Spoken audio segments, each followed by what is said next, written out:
Hello નમસ્કાર વિદ્યાર્થી મિત્રો, વેદ ડિજિટલ એજ્યુકેશનમાં આપનું હાર્દિક સ્વાગત છે। આજે આપણે ધોરણ 5 વિષય પર્યાવરણ એટલે કે આસપાસની અંદર 11મું ચેપ્ટર સુનીતા અવકાશમાં જેની આપણે સરળ સમજૂતી જોવા જઈ રહ્યા છીએ। તો ભાગ 1 આપણે જોઈ ચૂક્યા છે, તો ભાગ 2 ની સમજૂતી જોવાના છે। તો ખાસ વિદ્યાર્થી મિત્રો ચેનલમાં નવા હોય તો ચેનલ સબસ્ક્રાઇબ કરી બાજુમાં વાળા બેલ આઇકનને પ્રેસ કરો જેથી તમને અવનવા વિડીયોની માહિતી નોટિફિકેશન મળે। વિડીયો લાઈક કરો, તમારા મિત્રો દોસ્તોને શેર કરો। તો ભાગ 1 ની અંદર આપણે આગળની વાત કરી, બરાબર। હવે ભાગ 2, હકીકતમાં સરહદો ક્યાં છે, બરાબર। જે બે દેશને જુદા પાડે છે એવી સરહદ ક્યાં છે? તો સુનીતાએ અવકાશયાનમાંથી પૃથ્વી વિશે પોતાના અવલોકનનું વર્ણન કર્યું, બરાબર। પૃથ્વીનું જે પોતે નિરીક્ષણ કર્યું હતું, અવલોકન એટલે કે નિરીક્ષણ, એનું પોતે વાત કરી કે પૃથ્વી કેટલી સુંદર અને આશ્ચર્યકારક લાગે છે। જો આ પૃથ્વી છે એ ખૂબ જ સુંદર લાગે છે અને આપણને પોતાને આશ્ચર્ય થાય એવું લાગે છે। અમે તેને અવકાશયાનની બારીમાંથી કલાકો સુધી જોઈ શકતા હતા। જો અમે જે અવકાશયાન હોય એમાં આપણા મકાનની જેમ બારી ખોલવાની ન હોય મિત્રો, તો એ કાચની બારી પેક જ હોય, તો એમાંથી અમે કલાકો સુધી જોઈ શકતા હતા। અમે પૃથ્વીનો ગોળ આકાર જોઈ શકતા હતા। જો પૃથ્વીનો કેવો આકાર જોઈ શકતા હતા? ગોળ। કોણે આપેલી છે? નાસાએ। પૃથ્વીના આ ફોટોગ્રાફ્સને જુઓ જે અવકાશયાનમાંથી લીધો છે, અવકાશયાનમાંથી ફોટોગ્રાફ્સ લીધો છે, જે આવી દેખાય છે। તમે મિત્રો જોઈ શકો છો કે આ દેશ કયો દેશ છે? ચાલો તમારે મને કમેન્ટ કરવાની છે કે આ દેશનું નામ મને જણાવવાનું છે। અચ્છા, ભાગ 1 કે તમારે બીજા વિષયના વિડીયો જોવા હોય, ઘણા મિત્રોની કમેન્ટ આવે છે કે પ્રથમ પરીક્ષા નજીક આવી ગઈ છે તો સર એના સરસ મજાના આઈએમપી પેપર સેટ સોલ્યુશન સાથે આપો ને। તો આ બધું ક્યાંથી મળશે? તો તમારે એક કામ કરવાનું છે, જ્યાંથી ગેમ ડાઉનલોડ કરો ત્યાં જઈને તમારે વેદ ડિજિટલ એજ્યુકેશન નામની એપ્લિકેશન ગૂગલ પ્લે સ્ટોરમાંથી ડાઉનલોડ કરવાની છે, જેમાં તમને બધા જ વિષયના પાઠ્યપુસ્તકના પ્રકરણની સમજૂતીના વિડીયો, પીડીએફ, વિષય પ્રમાણેનું મટીરિયલ, પીડીએફ, અસાઇનમેન્ટ, પ્રથમ પરીક્ષાના પેપરો, એકમ કસોટી, સ્વાધ્યાયન પોથી, પ્રોજેક્ટ પ્રવૃત્તિ બુક, આ બધું જ મળશે। ચાલો ગેમ ડાઉનલોડ કરો, ત્યાં જઈને ડાઉનલોડ કરી લીધી, ઓપન કરો, એટલે આ પેજ ખુલે, એમાં તમારા મોબાઈલ નંબર નાખો, સેન્ડ ઓટીપી કરો, 4 આંકડાનો ઓટીપી નાખશો એટલે પેડ કોર્સમાં જુદા જુદા પેડ પ્લાન, એક્ઝામ પેપરમાં પેપરો, 3 થી 12 માં 3 થી 12 ધોરણના વિડીયો, તમારું ધોરણ પસંદ કરી વિષય પ્રમાણે પાઠવાઇઝ વિડીયો જોઈ શકો છો, બરાબર। જે તમે સારી રીતે, તો ત્યાંથી તમને મળી જશે વિષય પ્રમાણે। જો તમારું ગણિત, ગુજરાતી, આસપાસ એવું હશે, ઇંગ્લિશ, હિન્દી, ઓકે। ચાલો, તો આ પૃથ્વીનો ફોટો લીધો છે, તે ફોટોગ્રાફ પરથી આજે આપણે જાણી શકીએ છીએ કે પૃથ્વી કેવી દેખાય છે। તો એણે અવકાશયાનમાંથી ફોટો લીધો છે, તો એના પરથી ખબર પડે છે કે પૃથ્વી છે આપણી ગોળ દેખાય છે। પરંતુ હજારો વર્ષો પહેલા લોકો ફક્ત પૃથ્વી કેવી દેખાય છે તે વિશે અનુમાન કરી શકતા હતા। જો હજારો વર્ષો પહેલા લોકો પણ એમ કહેતા હતા પૃથ્વી કેવી દેખાય છે, તો કે ગોળ, પણ એ લોકોએ કોઈ સાબિત નહોતું કર્યું, બરાબર। એ તો ખાલી પોતાનો અંદાજ લગાવતા હતા। પૃથ્વી કેટલી મોટી છે, તે કેવી રીતે ફરે છે, તે શોધવા માટે વૈજ્ઞાનિકો સખત પ્રયાસ, મહેનત કરી રહ્યા છે। જેમ તમે કેમ સારા માર્ક્સ લેવા માટે મહેનત કરો છો એમ। ચલો આ ફોટોગ્રાફ્સ જુઓ અને કહો, તમે ભારત જોઈ શકો છો? ના, હું ભારત જોઈ શકતો નથી, પણ મિત્રો આ ફોટોગ્રાફ્સમાં હું ભારત જોઈ શકું છું। દેખાય છે તમને? હા, તમને કીધું હતું ને કમેન્ટ કરવાનું, બસ એ ભારત જ। જો અહીંયા નીચે હમણાં બતાવું છું, ખમો ખમો ખમો, થોડીક વાર રિલેક્સ। આ શ્રીલંકા દેખાણું નીચે, અને આ મહાસાગર કયો? હિન્દ મહાસાગર। તમે બીજી કોઈ જગ્યા ઓળખી શકો છો? હા, હું દરિયાને ઓળખી શકું છું। દરિયો ક્યાં છે? તો પૃથ્વીના ફોટોગ્રાફમાં નીલા ભાગમાં દરિયો છે, એટલે કે વાદળી બ્લુ જેવો દેખાય છે તે। તમારા વિચારે ગોળામાં અને આ પૃથ્વીના ફોટોગ્રાફ્સ વચ્ચે કઈ સમાનતા એટલે કે સરખાપણું છે? તે કેવી રીતે અલગ છે? તો ગોળામાં અને પૃથ્વીના ફોટોગ્રાફ્સમાં પૃથ્વી ગોળ છે એમ દેખાય છે, આ સમાનતા છે। અલગ એ છે કે પૃથ્વીના ફોટોગ્રાફ્સમાં દેશો અને જગ્યાઓ ઓળખવી મુશ્કેલ છે, જ્યારે પૃથ્વીના ગોળામાં, બરાબર, જે હાથમાં છે તે, એમાં દેશોની સરહદો દર્શાવતી હોવાથી સરળતાથી ઓળખી શકાય છે દેશોને. સુનીતા જ્યારે અવકાશમાંથી પૃથ્વીને જોતી હતી ત્યારે તે પાકિસ્તાન, નેપાળ અને મ્યાનમારને અલગથી ઓળખી શકી હશે? તો ના, સુનીતા અવકાશમાંથી પૃથ્વીને જોતી હતી ત્યારે તે પાકિસ્તાન, આપણા આજુબાજુના દેશો નેપાળ, મ્યાનમારને અલગથી ઓળખી શકી નહીં હોય, કારણ કે અવકાશમાંથી પૃથ્વી પરના દેશોની સળંગ જમીન દેખાય છે, પરંતુ તે જમીન કયા દેશની છે તે જાણી ન શકાય. આ તો આપણે ભારત એટલા માટે સરળતાથી ઓળખી શકીએ છીએ મિત્રો, જો અહીંયાથી કે આમ જો છે ને 3 બાજુ સમુદ્ર, એટલા માટે. ક્લિયર? ચાલો, તમે ભારત શોધી શકો છો? હા, હું પૃથ્વીના ગોળામાં ભારતને શોધી શકું છું. તમે કયા કયા દરિયો જોઈ શકો છો? તમે ક્યાં ક્યાં દરિયો જોઈ શકો છો? તો હું ભારતની દક્ષિણમાં, પૂર્વમાં અને પશ્ચિમમાં, એટલે મેં કીધું ને 3 બાજુએ, ઉત્તર સિવાય દરિયો જોઈ શકું છું. તમે કયા દેશ જોઈ શકો છો? આ ગોળાની વાત છે. તો હું પૃથ્વીના ગોળામાં ભારત, ચીન, શ્રીલંકા, પાકિસ્તાન, ઓસ્ટ્રેલિયા, જાપાન વગેરે દેશો જોઈ શકું છું. તમે થોડા એવા દેશ જોઈ શકો છો જેની સાથે ભારત ક્રિકેટની રમત રમે છે. ઉદાહરણ તરીકે ઇંગ્લેન્ડ, ઓસ્ટ્રેલિયા, પાકિસ્તાન, બાંગ્લાદેશ અને દક્ષિણ આફ્રિકા. તો હા, હું એવા દેશોને પણ જોઈ શકું છું કે જેની સાથે ભારત ક્રિકેટની રમત રમે છે. ઉદાહરણ તરીકે ઇંગ્લેન્ડ, ઓસ્ટ્રેલિયા, પાકિસ્તાન, બાંગ્લાદેશ, દક્ષિણ આફ્રિકા, આ ઉપરાંત ન્યુઝીલેન્ડ, શ્રીલંકા, ઇન્ડોનેશિયા, યુએઈ વગેરે દેશોને પણ જોઈ શકું છું. તમે પૃથ્વીના ગોળા પર બીજું શું જોઈ શકો છો? તો હું પૃથ્વીના ગોળા પર વિવિધ ખંડો, બરાબર, 7 ખંડો છે તે, દેશો, સમુદ્રો, મહાસાગરો, ધ્રુવ પ્રદેશો, અક્ષાંશ અને રેખાંશ વગેરે જોઈ શકું છું. આડી લાઈનને અક્ષાંશ કહેવાય, ઊભી લાઈનને રેખાંશ કહેવાય. ખુશ્બુ અને ઉમંગ ગોળા પર જુદા જુદા દેશો જોઈ રહ્યા છે. જો આ ગોળો છે એના ઉપર જુદા જુદા દેશોને જોઈ રહ્યા હતા. કેમ? જો ગોળો આર્યો હાથમાં છે ને એમાં. હાલો, હવે આગળ વધીએ. ખુશ્બુ, જો ગોળા પર 2 દેશો વચ્ચે સરહદો જોવા મળે છે, 2 દેશ હોય, દાખલા તરીકે આ ભારત છે, આ પાકિસ્તાન છે, તો આ બંને વચ્ચે સરહદ જોવા મળે છે. આવી સરહદો પૃથ્વી પર પણ છે, બરાબર, પૃથ્વી પર પણ આવી સરહદો છે જ. ઉમંગ, હોવી જ જોઈએ, હોવી જ જોઈએ. આ પુસ્તકમાં ભારતના નકશામાં પણ સરહદો છે.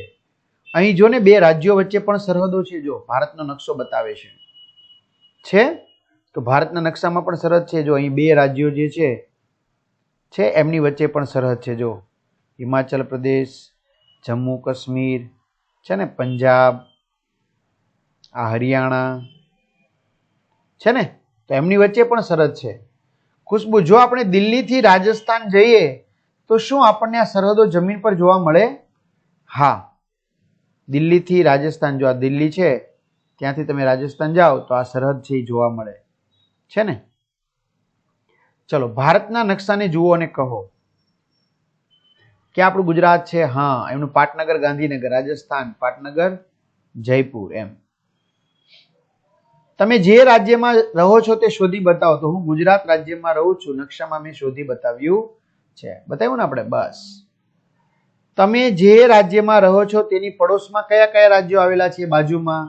તો મિત્રો એની સરહદ પરથી ખબર પડી જાય, બરાબર, બાજુમાં કયા કયા રાજ્યો છે. જો આમ જો તો આ ગુજરાત છે, આ ગુજરાત એને ટચ થયેલું છે તો મહારાષ્ટ્ર, આ ભાગ છે મધ્યપ્રદેશ, આ ગુલાબી રંગનો ભાગ રાજસ્થાન.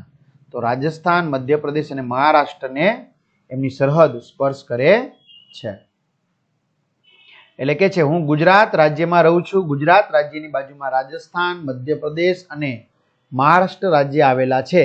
નકશામાં મેં શોધીને બતાવ્યા છે. તમે બીજા કોઈ રાજ્યમાં ગયા છો? હા, મારી શાળાના જુદા જુદા પ્રવાસોમાં હું રાજસ્થાન, મહારાષ્ટ્ર, હિમાચલ પ્રદેશ, ઉત્તરાખંડ, કાશ્મીર અને પંજાબ રાજ્યોમાં ગયો છું. ઉમંગ વિચારે છે કે જમીન પર રાજ્યો વચ્ચે સરહદો દોરેલી છે. તમે શું માનો છો? તો ના, જમીન પર રાજ્યો વચ્ચે કોઈ પણ પ્રકારની સરહદો દોરેલી નથી. તે ફક્ત નકશામાં દર્શાવવામાં આવે છે. કારણ કે આ તો બધા ભારતના જ રાજ્યો છે એટલા માટે.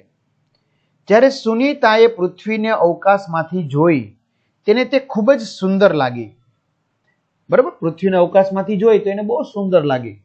તેના મનમાં ઘણા વિચારો આવ્યા. તેને વર્ણન કર્યું, લખ્યું. ખૂબ જ દૂરથી કોઈ માત્ર જમીન અને દરિયો જ ઓળખી શકતી હતી. જો તે સરહદ બરહદ કંઈ ઓળખી શકતી નહોતી.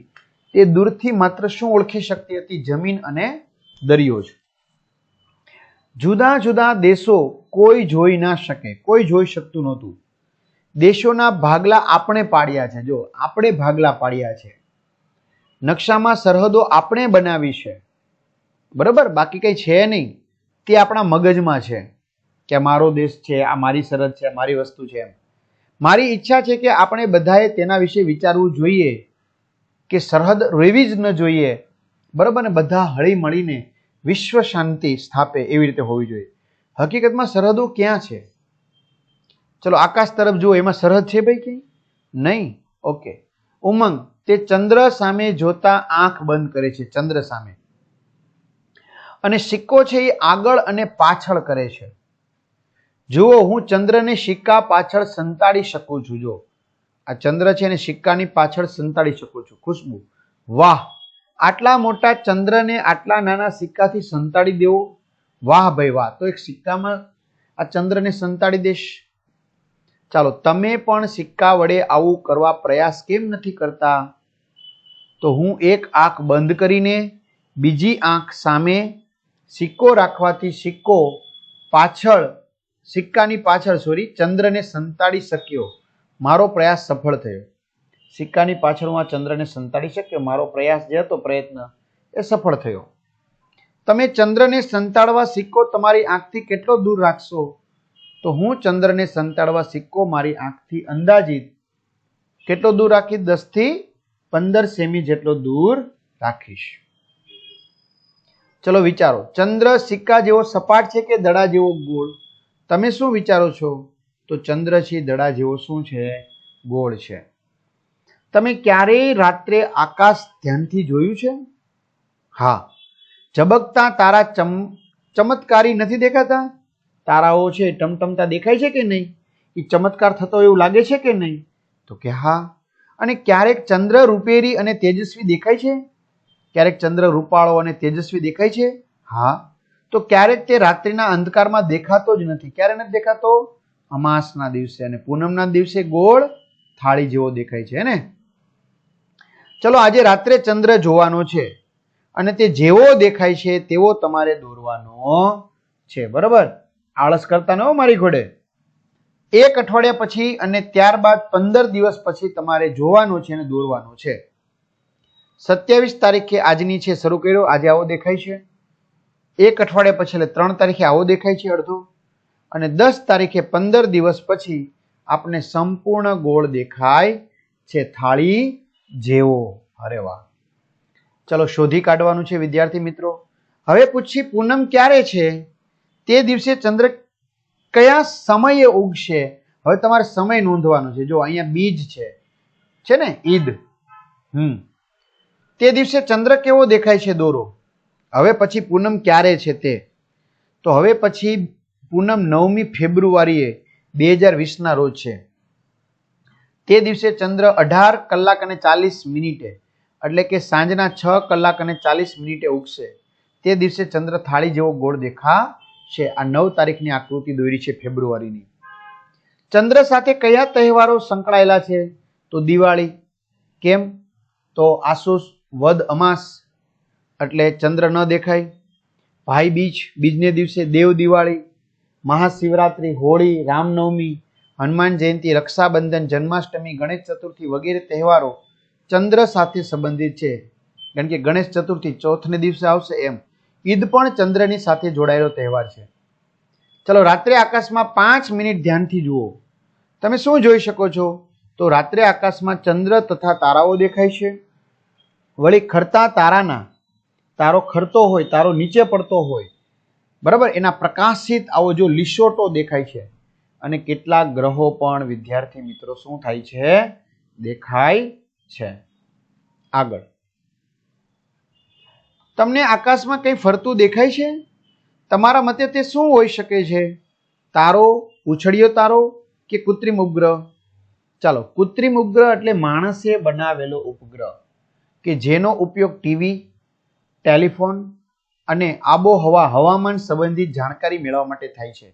ચાલો, તેના વિશે વધારે જાણકારી તમારે મેળવવાની છે. તો મારા મતે આકાશમાં જે ચમકતી વસ્તુ સતત ઝડપથી ફરતી દેખાય છે તે કૃત્રિમ ઉપગ્રહ છે. ઘણીવાર આકાશમાં જોરદાર તેજ લીસોટો દેખાય છે જેને આપણે ખરતો તારો કહીએ છીએ. આને ઉલ્કા પણ કહેવાય છે. ચલો, કોષ્ટક જુઓ અને કહો, નીચે ગાંધીનગરમાં કેટલીક તારીખોએ ચંદ્રના આથમવાનો સમય આપ્યો છે. તારીખ 29/10/2019 ચંદ્રનો આથમવાનો સમય 9 ને 16 એટલે કે 7 કલાક અને 16 મિનિટ સાંજની. 30 તારીખે એના પછીની 8 કલાક અને 4 મિનિટ. 31 તારીખે 8 કલાક અને 54 મિનિટ. 1 તારીખે 9 કલાક અને 47 મિનિટ. તો વિદ્યાર્થી મિત્રો, જ્યારે અંજવાળિયું હોય ત્યારે મોડો આથમતો જાય છે. ચલો, તમારા ગામ કે શહેરમાં કોઈ પણ 4 દિવસનો ચંદ્ર આથમવાનો સમય નીચેના કોષ્ટકમાં દર્શાવો.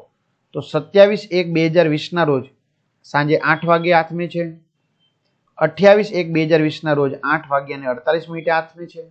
29 તારીખે 9 કલાક ને 38 મિનિટે આથમે છે અને 30 તારીખે 10 કલાક અને 30 મિનિટે આથમે છે. રોજ મોડો આથમતો જાય છે. તમે ક્યારેય બપોરે 12 વાગે ચંદ્રને જોયો છે? આપણે દિવસે તારા અને ચંદ્ર સરળતાથી કેમ જોઈ શકતા નથી? તો ના, મેં ક્યારેય બપોરે 12 વાગે ચંદ્ર જોયો નથી. સૂર્ય પૃથ્વીને ખૂબ પ્રકાશ અને ગરમી આપે છે. સૂર્યના તેજસ્વી પ્રકાશની સરખામણીમાં તારા અને ચંદ્રનો પ્રકાશ ખૂબ જ ઝાંખો હોવાથી તે દેખાતો નથી. બીજા તારાઓ આપણાથી દૂર છે જ્યારે સૂર્ય આપણાથી નજીક છે. આથી આપણે દિવસે તારા અને ચંદ્રને સરળતાથી જોઈ શકતા નથી. એટલે કે સૂર્યના પ્રકાશમાં ચંદ્ર દેખાતો નથી. કવિ પણ કવિતામાં આવા જ પ્રશ્નો પૂછે છે તારાને. ટમટમ ટમટમ ચમકે તારા. તારાઓ કેવા ચમકે? ટમટમ કરતા. નીલ ગગનમાં ઝબકે તારા. એટલે કે આ નીલા ગગન છે, આકાશમાં છે, એમાં તારાઓ ચમકે છે, ઝબુકે છે. જો નાસાનો ફોટો છે, જો છે ને પૃથ્વી. કેટલા ગણી શકો છો તારા? તમે કેટલા ગણી શકો છો? અગણિત છે આકાશે તારા. અગણિત, ગણી ન શકાય એટલા. કોઈ પાસ, કોઈ દૂર છે તારા. કોઈ આપણાથી નજીક છે, કોઈ દૂર છે. નજીક છે મોટા દેખાય, દૂર છે તો નાના દેખાય. કેટલાક નામ ધરાવે તારા. કેટલાકના નામ છે, બરાબર, અલગ અલગ આપણે નામ એમને આપ્યા છે. નીલ ગગનમાં ઝબકે તારા. દિવસે ક્યાં છુપાય છે તારા? દિવસે ક્યાં છુપાઈ જાય છે? રાત્રે ફરવા નીકળે છે તારા. દિવસે સૂર્યપ્રકાશમાં દેખાતા નથી અને રાત્રે ફરવા નીકળી જાય, કારણ કે સૂર્ય ન હોય એટલે એનું રાજ હાલે. આવું કેમ કરે છે તારા? ટમટમ કેમ કરે છે તારા? નીલ ગગનમાં ઝબકે તારા. તારાઓની વાત નિરાળી, એટલે કે એની વાત અલગ જ છે. કેટલાકની દેખાય નિશાની, કેટલાક આપણે ઓળખી શકીએ છીએ. દેખો જાણો ઓળખો તારા. તમે મિત્રો આગળ ભણશો એટલે એને તારાઓને જુદા જુદા આકાર પરથી ઓળખી શકશો. કહો કથાને સમજો તારા. આ કથા તમે સમજો અને બીજાને કહો. નીલ ગગનમાં ઝબકે તારા, એમના લેખક યશપાલ છે. જો આ એક રસપ્રદ ફોટોગ્રાફ છે. જો આ રસપ્રદ, મજા આવે એવું છે ને? કેવો દેખાય? જો આખું નથી દેખાતું, અડધી પૃથ્વી ક્યાં ગઈ છે? એક અવકાશયાન ચંદ્ર તરફ ગયું હતું, બરાબર? ચંદ્ર તરફ અવકાશયાન મોકલ્યું હતું. પૃથ્વીનો આ ફોટોગ્રાફ ચંદ્રની સપાટી પરથી લેવામાં આવ્યો હતો. જો અડધી પૃથ્વી દેખાય, આમાં સરહદ ક્યાં દેખાય? મને કહો જી, આમાં કયો દેશ છે કેમ ઓળખી શકાય? બરાબર, કારણ કે 3,80,000 કિલોમીટર જેવી ચંદ્ર દૂર છે આપણાથી. જુઓ પૃથ્વી કેવી લાગે છે. તમે ચંદ્રની સપાટી જોઈ શકો છો? હા, આપણી પૃથ્વીની સપાટી જેવી જ છે. આ ચિત્રને જોઈને તમને કોઈ પ્રશ્નો થાય છે? ચાલો તો પ્રશ્ન લખો અને વર્ગમાં ચર્ચા કરો. જુઓ પૃથ્વીને કેવી લાગે છે? તો પૃથ્વી ઘણી નાની અને ઊંધા મૂટકેલા વાટકા જેવી લાગે છે. તમે ચંદ્રની સપાટીને જોઈ શકો છો? હા, ચંદ્રની સપાટી જોઈ શકીએ છીએ. ચંદ્રની સપાટી પૃથ્વીથી નીચે દેખાય છે. આ ચિત્રને જોઈ તમને કોઈ પ્રશ્નો થાય છે? ચલો એ પ્રશ્ન લખો, પછી વર્ગમાં ચર્ચા કરો. તો ચિત્રને જોઈને મારા મનમાં નીચે મુજબના પ્રશ્ન થાય છે કે આ પેલો તો આ ફોટોગ્રાફ્સ કોણે પાડ્યો હશે? ચંદ્રની સપાટી વાસ્તવમાં કેવી દેખાતી હશે? હકીકતમાં પૃથ્વી પરથી ચંદ્ર ગોળ દેખાય છે, તો પછી આ ફોટોગ્રાફમાં આવો કેમ દેખાય છે ચંદ્ર? શું હું ચંદ્ર પર જઈ શકીશ? ચંદ્ર પરથી જોતા પૃથ્વી આપણને પ્રકાશિત કેમ દેખાય છે? પૃથ્વીના પ્રકાશથી ચંદ્ર પર પ્રકાશ ફેલાતો હોય તેમ કેમ દેખાય છે? ચંદ્રની સપાટી પરથી પૃથ્વી અડધી જ કેમ દેખાતી હશે? આવા પ્રશ્ન થાય. ચલો, કાર્ય કરતા રહો ને પરિણામ મળશે જ. જો જ્યારે સુનીતા 5 વર્ષની હતી, તેણે ચંદ્ર પર ઉતરતા નીલ આર્મસ્ટ્રોંગનો ફોટો જોયો હતો. ચંદ્ર ઉપર કોણ પ્રથમ અવકાશયાત્રી ઉતર્યા હતા? Neil Armstrong, American. 1969માં નીલ આર્મસ્ટ્રોંગ ચંદ્ર પર ચાલનાર પ્રથમ માણસ હતા, પહેલા માણસ ચંદ્ર ઉપર જનાર. બીજા બધા બાળકોની જેમ સુનીતા પણ મુગ્ધ એટલે કે અવાક, કંઈ બોલી ન શકે એવી મુગ્ધ હતી. સુનીતા કહે છે કે જ્યારે તે નાની હતી ત્યારે તેને ભણવા કરતા રમત ગમતમાં અને તરવામાં ખૂબ રસ હતો. જો ભણવામાં એટલો બધો રસ નહોતો તમારી જેમ, તો રમત ગમતમાં અને તરવામાં, પાણીમાં, સ્વિમિંગમાં રસ હતો. માધ્યમિક શાળાનું શિક્ષણ લીધા પછી સુનીતાને મરજીવો બનવું હતું. બરાબર, સમુદ્રમાં ઊંધી ડબકી લગાડવી હતી, એને મરજીવો કહેવાય. પરંતુ તે આ અભ્યાસક્રમમાં ના જોડાઈ શકી, એટલે કે મરજીવો ન બની શકી. તેના બદલે તે હેલિકોપ્ટર પાયલટ બની ગઈ. શું બની ગઈ? હેલિકોપ્ટરની પાયલોટ, હેલિકોપ્ટર ચલાવનાર. એક દિવસ તેને જાણ થઈ કે જો તે આ વિશે ભણી હોત અને તાલીમ લીધી હોત, બરાબર, એની ટ્રેનિંગ લીધી હોત, તો તે અવકાશ મિશનમાં જોડાઈ શકી હોત. એને એક દિવસ એવો વિચાર આવ્યો અને તેણે તે જ કર્યું. વિચાર આવ્યો એટલે એને તેને કર્યું. ઈસવીસન 2007માં સુનીતા વિલિયમ્સે મહિલાઓ દ્વારા સૌથી લાંબી અવકાશ યાત્રાની કીર્તિ નોંધાવી. મહિલાઓ દ્વારા, મહિલાની અંદર પહેલી વેલી. સુનીતા વારંવાર બાળકોને પોતાનું જ ઉદાહરણ આપતી. જો તમને કંઈક જોઈએ છે અને તમને એના સિવાય બીજું કંઈ મળે તો પીછેહઠ ના કરો, તમારે જોઈએ છે મેળવીને જ રહો. કાર્ય કરતા રહો, કામ કરતા રહો, પરિણામ મળશે. વિદ્યાર્થી મિત્રો તમને કહેતા હશે તમે ભણવામાં રસ દાખવો, મહેનત કરતા રહ્યો, તો એક નહીં એક દિવસ તમને સફળતા મળશે. જ્યારે કોઈ બાળકે સુનીતાને પૂછ્યું કે ભવિષ્યમાં શું કરવા માંગે છે, તો તેણે જવાબ આપ્યો, મારે શિક્ષક બનવું છે. કારણ કે શિક્ષક, બરાબર, સાયન્સ ટીચર, જો શિક્ષક છે તો એની પાસેથી જ બધા વૈજ્ઞાનિકો, ડોક્ટરો પસાર થાય છે. હે ને? એક શિક્ષક કેટલી વસ્તુનું નિર્માણ કરી શકે એવું કે છે.